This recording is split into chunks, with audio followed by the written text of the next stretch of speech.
What's going on, guys? Welcome back. And if you are following the Hobbricks Instagram account, you would have seen that I finally got the AAT. Now, I got this as an early birthday present because I wanted to make sure I got it before it was completely sold out. And that is kind of the problem with this set, because a lot of people are buying it because of those minifigs, and LEGO knew that this set would sell like hotcakes because of those minifigs, and that they didn't really have to put any effort into the build because the build is not that exceptional, but the minifigures definitely are. So let's get into the minifigs, which are the draw for a lot of people, me included. And we've got the new Ahsoka Tano, and this is my first Ahsoka Tano minifigure that I have ever gotten. And I think she looks pretty cool. I mean, I think a lot of people are going to enjoy this updated minifig from the old one. And we're trying to focus. There we go. So I finally got the camera focused in on her here. And let's go into the minifig. So this fig has a few things that bother me. I'm not sure why they didn't just cast the Ahsoka's blue lightsaber blade, because in the show it's very noticeable that she has one lightsaber blade that is shorter than the other because she has a Shoto lightsaber. And a couple years ago with the Simpsons LEGO sets, they cast the shorter bar piece in translucent green, which I used for Yoda, and that came in, like, I believe a couple Simpsons sets and the minifig series with Mr. Burns. And as you can see, this is a shorter length lightsaber blade, and I used that for Yoda's lightsaber because he has a shorter lightsaber. So I'm not sure why they didn't just cast the shorter blade piece in translucent blue, but they didn't, so we've just got two full-length lightsaber blades, which is okay. I'll show you how I designed the shorter lightsaber blade in my custom Ahsoka video, as well as how I designed the arms. But moving into the rest of the figure, I'm not sure why they used light gray for the hands and the base color for the legs, although the printing on the legs, torso, and head does look magnificent. It's very detailed, and you've got some nice gold highlights as well as some silver highlights, and you've got the noticeably overlong head tails, which are the more elderly Ahsoka, or they're designed for a more elderly Ahsoka from the Rebels sets, I believe, and also Shakti. So they are noticeably a little too long, and the headband is floating on her forehead, as Michael MGF or MGF Customs has recently stated. But it doesn't really bother me too much, and it seems like they put a lot of production quality into the headband piece, so I was contemplating, adding my own details to the headband, but I don't want to risk messing up the design on this headpiece.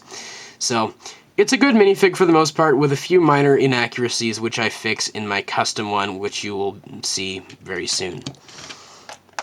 So that's it for Ahsoka. Now we're going to move on to the 332nd Trooper, which LEGO has called in this set the Ahsoka's Clone Trooper. I like that they finally brought back the older blaster piece and not the stud shooters, because I was getting really sick of having those lying around. You've got some nice torso printing, which I believe also comes in the 501st Clone Trooper set, which I may or may not pick up.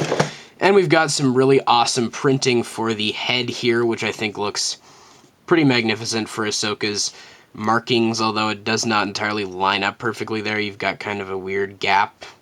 But I will probably recreate the ending scene of the Clone Wars with Vader with this helmet, so let me know if you'd like to see that, because I'm probably going to make that soon. And then we've got the new Tamara Morrison head, which I think looks really cool as well. It's nice to get an update from the angry clone, because that face was just getting really tiring, and I really hated seeing that face all over the place. And then we've got the battle droids here, which are these kind of olive green, I guess they were also Kashyyyk battle droids, but you've got the gunmetal gray blaster, which I really like seeing, and you get two of those because you get two of these guys in the set, and they aren't like super special at all, but they've got enough differentiating them from former battle droids that I kind of give them a break for these guys. I think they look pretty cool with the nice head printing and the olive green torso, so they're okay. They're nothing special, but I like getting the gunmetal blasters and some new printing for the heads. Now we're going to move on into the build, which is really nothing exceptional. People have already talked about it, all the inaccuracies that it has, and I'm not here to tell you how inaccurate it is. I'm just here to tell you that as a set, LEGO knew it would sell good because of the figs, and this build, you can tell they didn't really put a ton of effort into it. You've got the normal spring-loaded shooter features underneath there, and they're just nothing special. You've got this little hatch that you can open up and put your battle droids in. I'm not going to show you that, but you can see there's some control panels down in there for the battle droids, so you can fold them in there. You've got some cannons on the side. You've got these engines here, which were kind of an interesting build. And you've got, once again, the spring-loaded shooters, which are like in every set now. You've got some stickers on the sides of the tank, which were kind of annoying to put on, but yet again, all stickers are annoying to put on. And then you've got this top part, which looks kind of weird. It looks like it was cut in half. Like, it doesn't look like it's a full circle.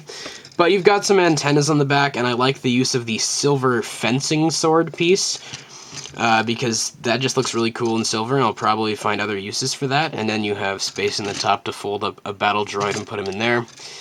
And you can just rotate and, like, move up or, like, articulate this cannon up here, up and down. And I know people have talked about how the cannon is too long, but I'm really not here to complain about that once again. So this is kind of a lousy review, I guess, but there's really not a lot to cover in the build. There's a couple features. You can put figures in it. You can shoot out the spring-loaded shooters. It's the same thing we've seen over and over again. And that's the thing. I can't really give this set a high grade because LEGO knew it would sell for the minifigs. The Ahsoka and the 332nd Trooper are amazing, and LEGO knew this set would sell because of them, not because of the build. So they clearly did not put a lot of effort into it. People have already complained about it. It's not my place to complain about it.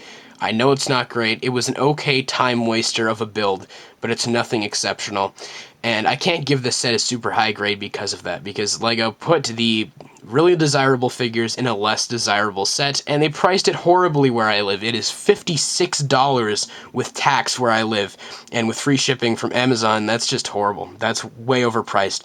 Like $30 or $35 seems okay for me, because of the prices that I've come to get used to from where I live, but $56 or just $50, $49.99, that's horrible. So the price combined with the fact that LEGO clearly did not put a lot of effort into the build makes this set like a C for me. The figures are definitely high quality, but the build is not. Please let me know all your thoughts on this set in the comments below. Are you going to pick it up? Just whatever your thoughts are, please let me know them all in the comments below. And of course, as always, I hope you guys have a great day. Take care.